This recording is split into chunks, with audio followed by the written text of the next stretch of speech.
ওয়াসিকাল্লাযীনা কাফারু ইলা জাহান্নামা যুমারা, জাহান্নামের শিকল লাগাইয়া বাঁধবেন আর জাহান্নামের দরজায় নেওয়া হবে।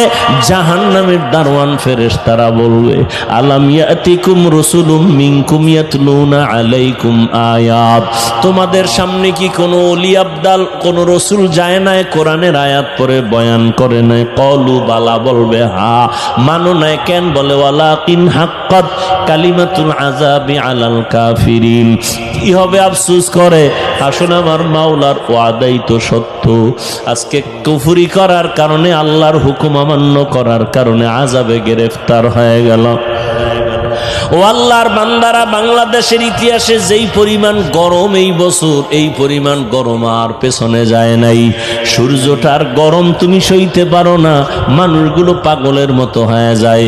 এই যে কয়েকদিন আগে বন্যা গেল, বিদ্যুতের লাইন বিচ্ছিন্ন হয়ে গেল, কত মানুষ বাড়ি ছাইরা যেখানে বিদ্যুৎ ছিল সেখানে গিয়ে একটু সময় কাটাইছে আত্মীয় স্বজনের কাছে।